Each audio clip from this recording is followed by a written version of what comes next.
오늘은 히브리서 11장에 기록되어 있는 이삭의 믿음에 대하여 살펴봅니다. 우리 함께 들어가 보실까요?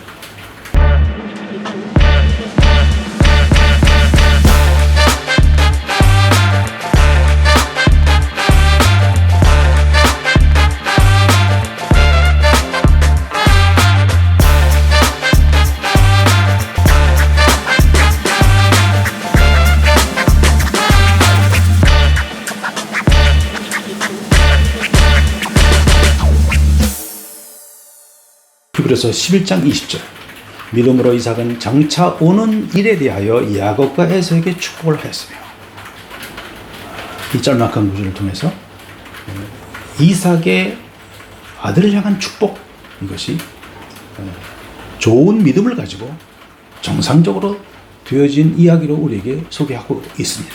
그러나 실제 사건, 창세기 27장으로 가보면 이삭은 인간적으로 볼 때 중대한 실수를 범합니다.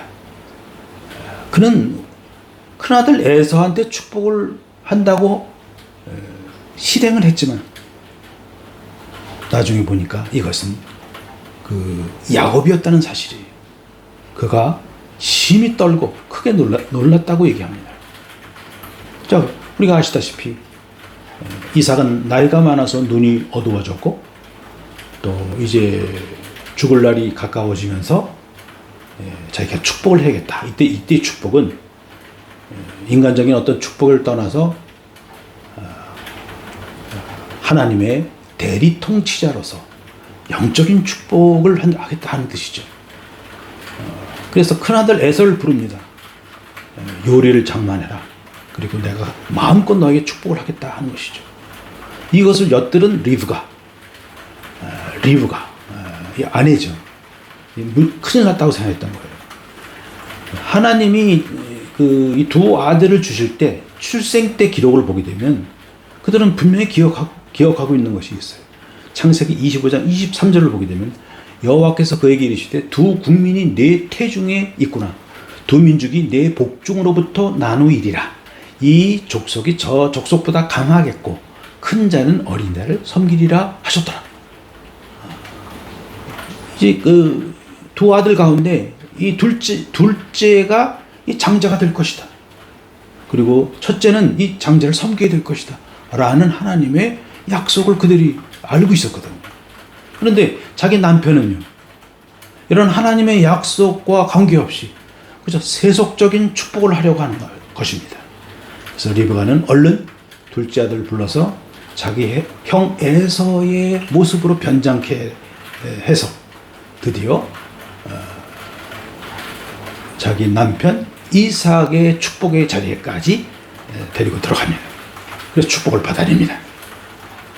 나중에 이제 에서가 돌아와서 놀랍니다. 내 축복이 강탈되었다는 걸 알게 돼요. 물론 인간적으로죠. 그러나 이 아비 이삭은 달라요.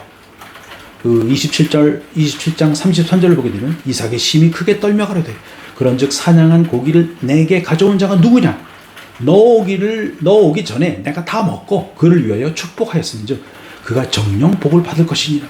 그가 심히 떨었다고 했어요. 이 떨었다고 하는 것은 뭐 축복이 잘못되었다, 또 자기 아들 에서가 분노해서 자기를 해할 것이다, 뭐 이렇게 해서 떨었다는 것이 아니라 하나님의 약속의 엄중함 때문에 떨었던 거죠.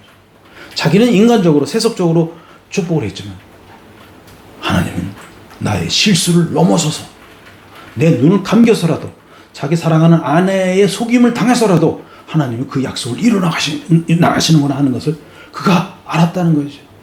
그래서 그는 뭐 결론적으로 말씀을 드리면 축복을 제대로 된 것이죠. 약속에 따라서요.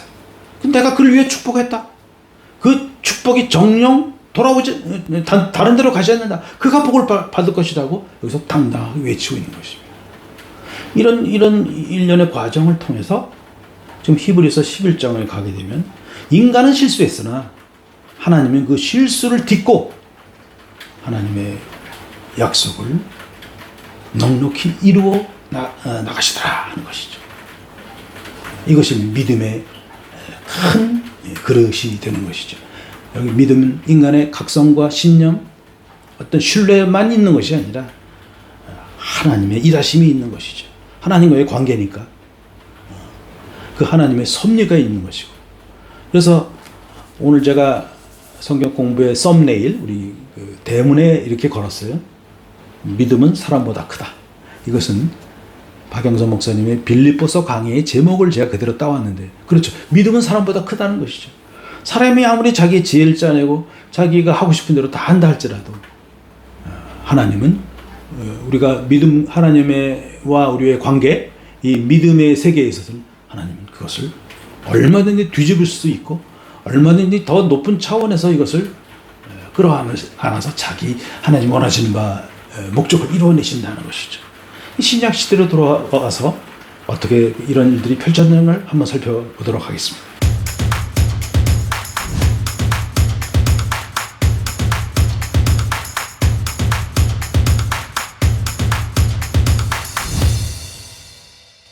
먼저 사도행전을 보게 되면 베드로의 설교 가운데 이런 얘기가 나옵니다. 4장 27절과 28절, 과연 헤롯과 본디오 빌라도는 이방인과 이스라엘 백성과 합동하여 하나님의 기름 부으신 거룩한 종 예수를 거스려 하나님의 권능과 뜻대로 이루려고 예정하신 그것을 행하려고 이 성에 모였나이다. 헤롯과 본디오 빌라도는 서로 적대시하던 사람들 아닙니까? 그러나 공공의 적 예수를 죽이려고 합니다. 그들이 힘을 합쳐서 자기들에게 집중되던 리더십이 예수한테 빼앗긴다는 것을 참을 수가 없었어요. 그래서 서로 힘을 합쳐서 예수를 죽이기로 합니다. 그래서 예수는 죽습니다. 그러나 하나님은 예수의 죽음을 통해서 하나님이 원래 세우신 바 그 뜻을 이루어내십니다. 하나님은 예수를 우리를 위하여 목숨을 내어놓는 속죄의 어린 양으로 보내주셨습니다. 그래서 하나님의 일하심이 이렇게 크다는 것이죠. 세상은 예수를 죽여서 승리했다고 하지만 더 크게는 하나님이 승리하신 거가 되는 것이죠. 그리고 이 빌립보서를 보게 되면 바울은 이런 얘기를 합니다. 빌립보서 1장 15절과 18절을 보게 되면 어떤 일은 투기와 분쟁으로, 어떤 일은 착한 뜻으로 그리스도를 전파하나니, 그러면 무엇이냐? 외모로 하나 참으로 하나 무슨 방도로 하든지 전파되는 것은 그리스도니, 이로써 내가 기뻐하고 또한 기뻐하리라. 바울이 전도하다가 옥에 갇힌 것을 가지고 빌립보 교인들이 분쟁을 합니다. 아유, 바울이 문제가 많아. 저렇게 전도해서는 안 돼. 그래도 바울은 정말 신실한 종이야. 우리는 바울처럼 우리 전도해야 돼. 이 두 파로 갈립니다. 근데 바울이 감옥에서 보면 얼마나 그 안 좋은 이야기입니까? 그죠? 그러나 바울이 깨닫습니다. 이 감옥에 갇힘으로 인해서 로마 황제의 그 시위대 안에 복음이 들어갔을 그가 깨닫게 됩니다. 그가 로마 시민권을 가진 자로서 재판하는 과정에서 아주 구중신처의 복음이 들어가는 것을 그가 깨닫고 하나님께 감사하는 것입니다. 그러니까 우리의 생각은 외모로 하게 되면 실패고, 또 참으로 하면 뭐 진짜고, 뭐 이런 차별과 분쟁을 우리는 하게 되는데, 결국 하나님은 이것을 다 합력해서 예수 그리스도를 전파하게 하시도록 하는 것이죠. 그래서 이 믿음의 세계는 이렇게 크다는 것을 박영선 목사님은 이런 책 제목을 통해서 우리에게 웅변적으로 말씀하고 계시지 않나, 이렇게 생각되었습니다. 사랑하는 성도 여러분, 우리가 이 세상 살아가는 데 있어서 가끔 우리는 중대한 실수를 범할 수도 있고, 또 우리는 세상에 돌아가는 일을 볼 때 이건 도대체 하나님은 살아계시지 않는 것이 아닌가 하는 의심과 회의가 있을 때도 있습니다. 그러나 오늘 믿음의 세계가 얼마나 크고 인간보다 훨씬